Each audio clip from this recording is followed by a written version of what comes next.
You mentioned that the mind has millions of rooms, which I found to be really interesting and resonated with me. You seem to be someone that has explored more of those rooms than most others. Centers of memory, centers of imagination, centers of right perception, centers of perversion, and centers of sleep. If you practice classical yoga, these 5 dimensions will be distinctly separate in your experience. Classical yoga is very focused on separating these things. If you separate these things, you can become what is called as an avadhani. If you can perform 10 types of actions, you're called a dashavadhani. If you can do 100 types of actions, you're called a shatavadhani. If you can do 1,000 types of actions, you're called a sahasravadhani. Sahasravadhanis have been very rare. People say that Agastya Muni was a sahasravadhani, that means he could do 1,008 things at the same time.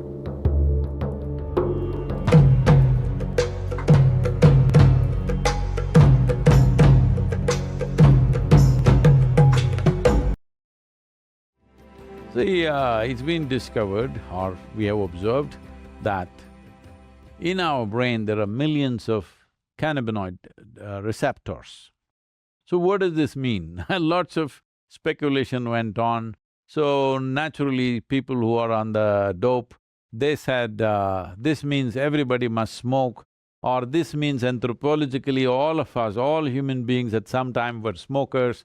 Then they came up with this, that these cannabinoid receptors are there because the body is supposed to produce this. The brain carries millions of receptors and the body is supposed to produce the endocannabinoids.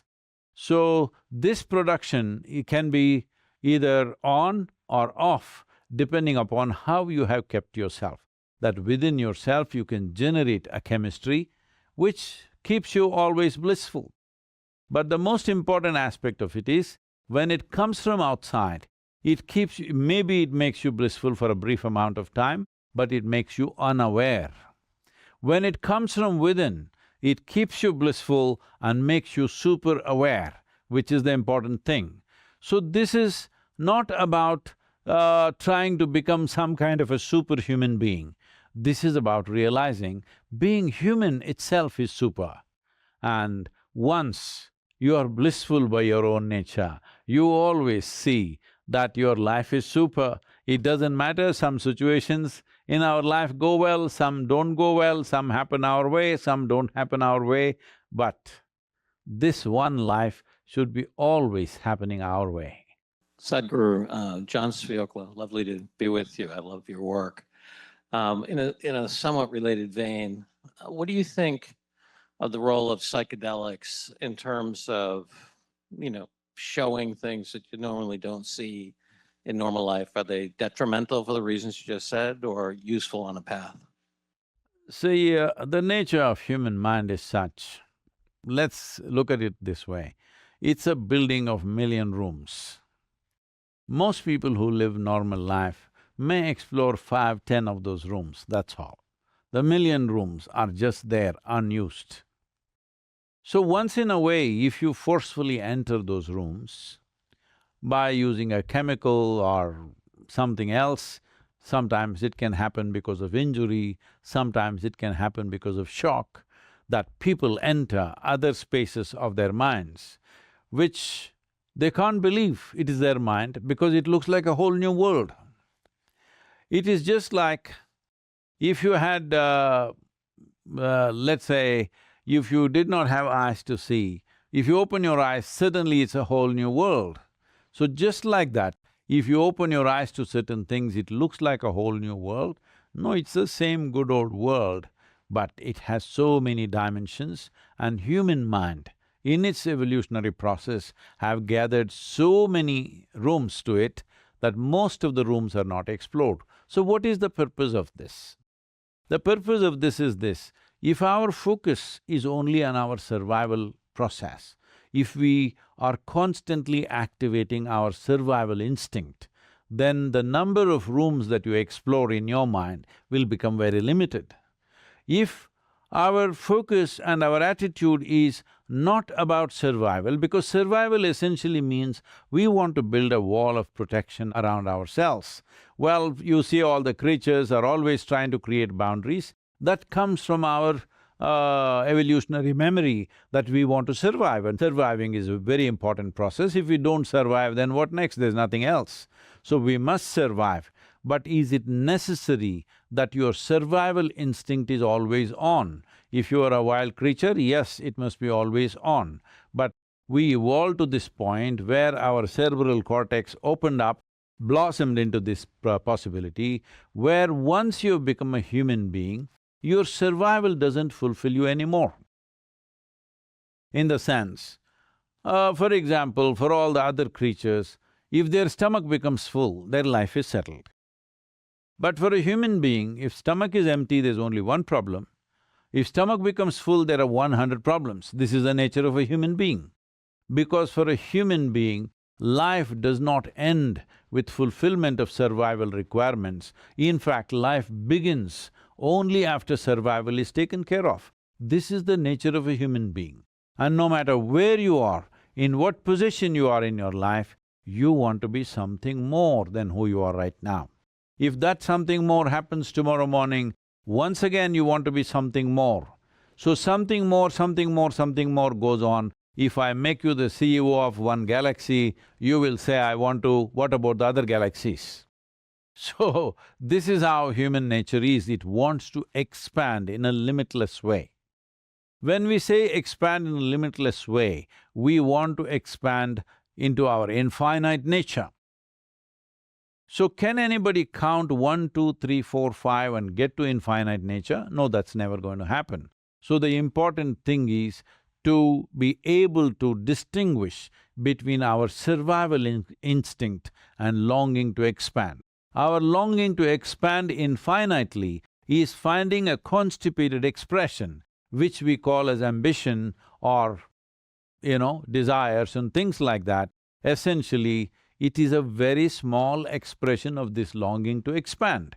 This longing to expand, if you make it a conscious process within you, then you will see your survival instinct will come down to its minimum levels. When that happens, your mind opens up to various possibilities. In many ways, this is what these chemicals are doing. It puts down your survival instinct to such a level. There have been cases people have left off mountain peaks, tall buildings and things like that, because their survival instinct is gone. They cannot even understand that if I fall off this, this is going to end my life.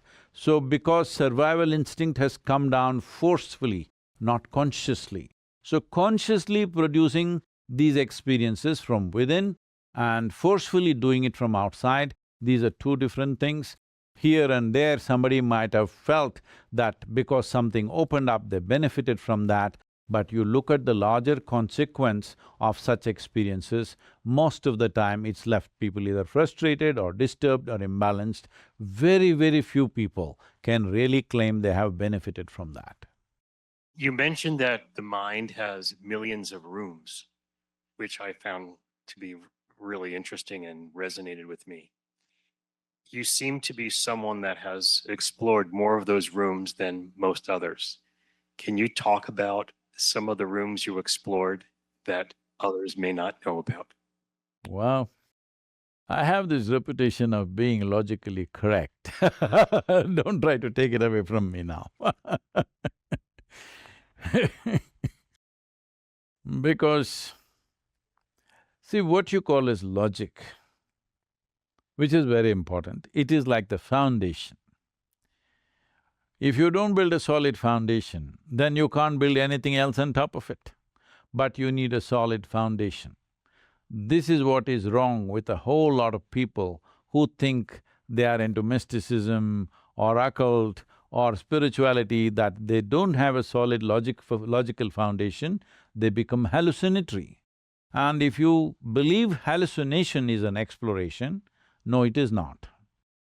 Hallucination is your attempt to cross the line of sanity, and you may succeed, that is the whole problem. So, logic is the foundation. but we cannot live in the foundations. Well, of course, in United States, if you live in the foundation, it's called basement, but in the rest of the world, it's called a dungeon. So you can't live in the foundations, you have to build a superstructure. So there is logic, but on the surface of life, if you look at it, everything is logical, everything falls into logical patterns. But if you look at life little more profoundly, then you find nothing subscribes to logic. Everything, has a magical element to it. I'm using logic, magic as a thing. Let's say anything that's not logical is magical. If something happens here which you cannot logically figure, generally you would think it's magical. So there are millions of spaces in your mind which are magical in nature. But now we are speaking. When you speak, you will use a language. When you use a language, it has to be logically correct. If I say something illogical, you will think I've gone crazy. So I will not take that risk right now. You come if you want to explore, we can set you up on something. If you look at the evolutionary dimension of life upon this planet, why a human being is dominating this world, though physically we are weaker than many other creatures on the planet, is simply because in some way we have become more competent than others. So the competence of being human is greatly reduced when there is no clear distinction between what is memory, what is imagination, what is sleep, what is wakefulness. There are 5 major points of receptivity in one's mind. These are centers of memory, centers of imagination, centers of right perception, centers of perversion, and centers of sleep. If you practice classical yoga, these 5 dimensions will be distinctly separate in your experience. If it is not separate, what happens to you is, when you want to remember something, your imagination plays havoc with your memory. When you want to imagine something, your memory will constrain you from really proper dimension of imagination. When you want to sleep, you will have dreams. When you want to be awake, you will fall asleep. This causes a whole lot of confusion and inefficiency of life. I'm not talking about you being efficient in your profession or in your office or wherever else. That also, yes, in that way also it manifests, but more than that, inefficiency of life.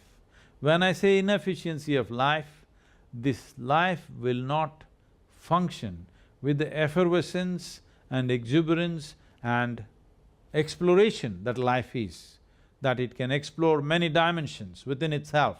This possibility is greatly reduced simply because this mix-up has happened in people's experience of life. Classical yoga is very, very focused on separating these things. If you separate these things, you can become what is called as an avadhani.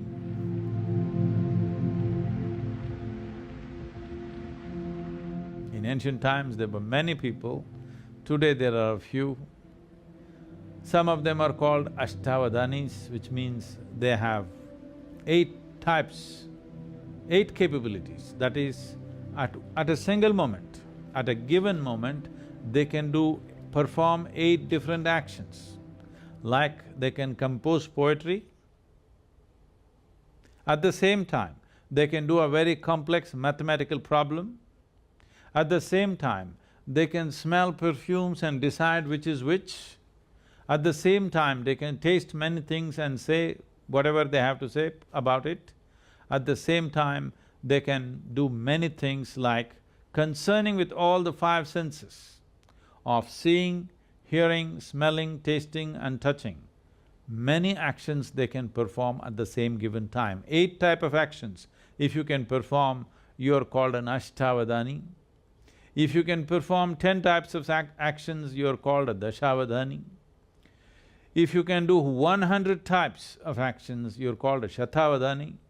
If you can do 1,000 types of actions, you're called a Sahasravadani.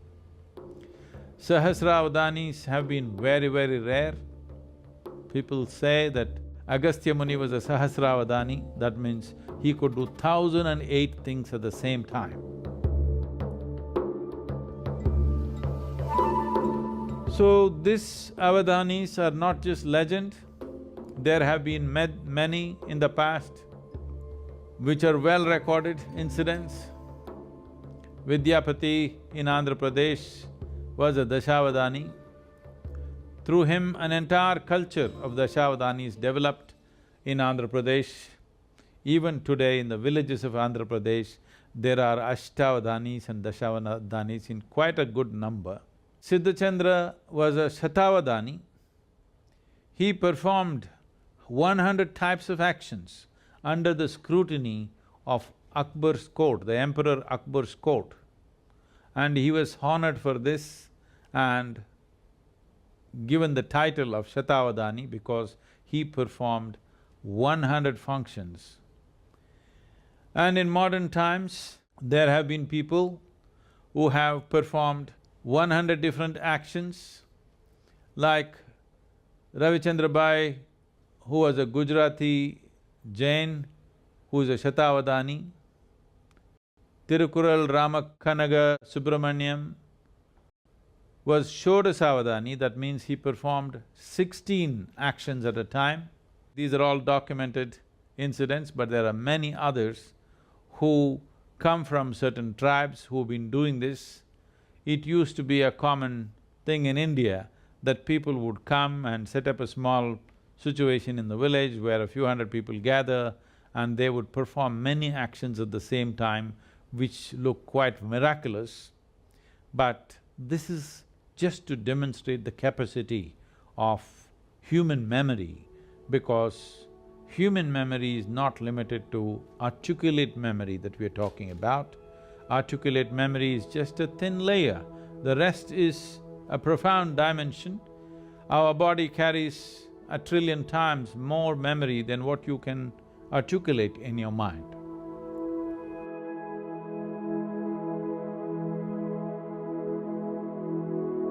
Today, there are many modern scientists, unfortunately, arguing that human brain is not capable of doing two things at the same time. You can do it best only if you do one thing at a time. I am a living example that they're all wrong. I have 12, 14 tracks running in my mind all the time. Do I look distracted, disturbed or stressed because of that? No. You can perform any number of things because of this. It is not even that you have to consciously pay attention to it. If you open up a certain track and leave it, it goes on by itself. This is the nature of human intelligence. You are not sitting here and conducting your renal functions or your liver functions or your spleen working or not. You're not doing this. Aren't all these many things happening at the same time? Isn't there an intelligence within us which is capable of doing all these things? It is just that most human beings are understanding human intelligence as just as intellect. Intellect is only the surface aspect, it is a veneer in the huge volume of intelligence that makes us who we are, because we are made from within. All the intelligence that is needed to create this body, to create this life is intrinsic to us. It is not something that happens from outside. It is intrinsic to us. It is just a question of access. If you want a living intelligence, if you want to exist as a living intelligence, one thing you should not do is, you never ever form an opinion about anything. That means you're always an active intelligence, you're looking at everything the way it is. An opinion means you have given up your ability to experience, you have become opinionated or An impression of the past is overruling the reality of what is there right now. This is what an opinion is. But unfortunately, we have created societies where unless you have an opinion, you're considered dumb or stupid because you have no opinion. But that's the smartest thing you can do, that is the most intelligent thing you can do, is that you did not subscribe to any opinion. You're willing to look at everything just the way it is.